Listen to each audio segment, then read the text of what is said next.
My superpower has become not giving a about information that is non-critical to my purpose. You ever notice how people can tell you everything except what they were born to do? They know what Elon tweeted. They know what team Bronny James got drafted to. They know which celebrity got canceled, who dropped an album, what tea is trending. But they don't know their calling.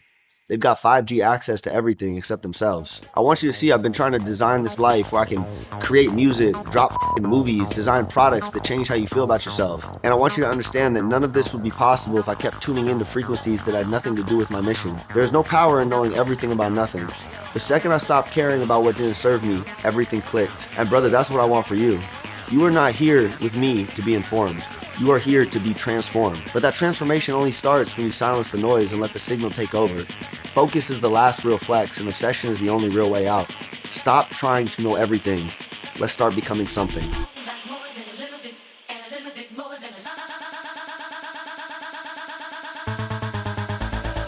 In today's world, we've mislabeled greatness. We call it obsessive. We call it toxic. We say things like touch grass to people who have touched destiny. But obsession is just what purpose looks like in public. When someone finds their reason for being, their energy changes. They become inefficient at pretending to care about anything else. In a world addicted to distraction, passion looks like insanity. But it's not. It's just someone who finally figured out what they're here to do. Listen, R.I.P. Mamba forever. They told Kobe to be humble. But what if humility wasn't the mission? What if he was sent here to be singular? This was a man who trained 4 times a day, who studied players like they were puzzles, who'd shoot 1,000 free throws before the sun came up after a loss. I remember reading that after losing to the Celtics in the finals, he didn't go on vacation. He trained harder. He told his trainer, "I need to feel that pain every day so I never feel it again." He didn't hate losing, he used it. This was a man who once showed up to practice at 5 a.m. with a hand in a cast and still played one-on-one. That's not obsession, that is alignment. When you're in alignment, you don't need motivation. Kobe didn't want balance, he wanted legacy. He wanted to walk in a room and know he outworked every soul in it. And the result? Legacy, immortality, impact. Rest at the end, not in the middle. This wasn't about basketball, that was life. Greatness is never humble in real time, only in retrospect. And on that note, you know what else is crazy? We quote Steve Jobs now like he was some prophet, but while he was alive, most people just called him difficult. He was known for being brutal, perfectionist, cold, unreasonable. But here's the thing, he didn't want to be understood. He wanted to change the interface of reality. I'm not here to build computers, I'm here to put a dent in the universe. He obsessed over things no one cared about until they did. Fonts, materials, the click of a button, the way a box unfolded. Why?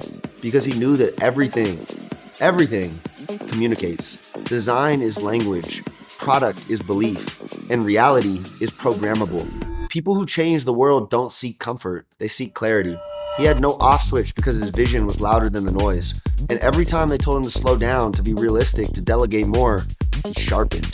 He built Apple like an artist, not an executive. And guess what? We are still living inside of that brushstroke. The greats never leave.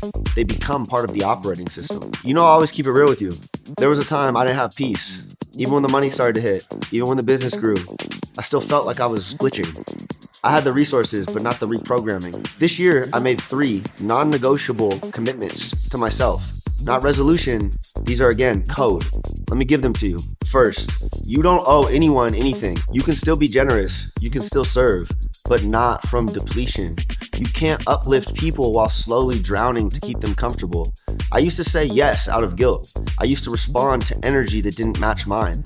I used to pour into people hoping they wake up. But now, I lead by example. I protect my energy. I give from overflow, not obligation. Number 2, make yourself into a sex symbol. This isn't about vanity, it's voltage. I don't mean abs and clout. I mean choosing a lifestyle that builds confidence from the inside out. Last year for me, it was Muay Thai. This year, I'm adding dance. Make yourself more fuckable. Let them call it cringe. I don't care.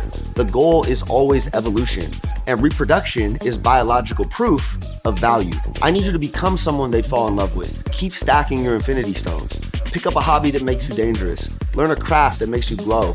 Move your body, learn rhythm, push past awkward. It's not about being attractive, it's about being alive. 3, program yourself with love frequency. This isn't just music, it's the full environment. Yes, less trap, more house. But also, cut the group chats where everyone's complaining. Mute the friend who only sends drama. Stop feeding your nervous system content that makes you feel behind. If your inputs don't match your dream life, your brain won't either. Love frequency means you curate your entire life to remind you that you're safe, strong, and most importantly, in motion, motherfucker. It means your mornings don't start with TikTok chaos. It means your headphones are full of soundscapes that lift, not drain. It means creating an emotional ecosystem where purpose can breathe. Vibration is your resume, and your entire life is the playlist. I changed my inputs, I upgraded my circle, I started protecting the signal, and everything changed. I don't know who needed to hear this today, but listen, I believe in you. Not the version you pretend to be, the real one. The one you see in quiet moments. The one that visits you in your daydreams and whispers, what if we just went all in? If you feel behind, good. That means you haven't settled. If you feel overwhelmed, hey, perfect. That means your vision is bigger than your comfort zone. Family, this is your reset. Cut the noise, tune into the signal. You are not here to stay informed. You are here to make history. You are here to rob the bank.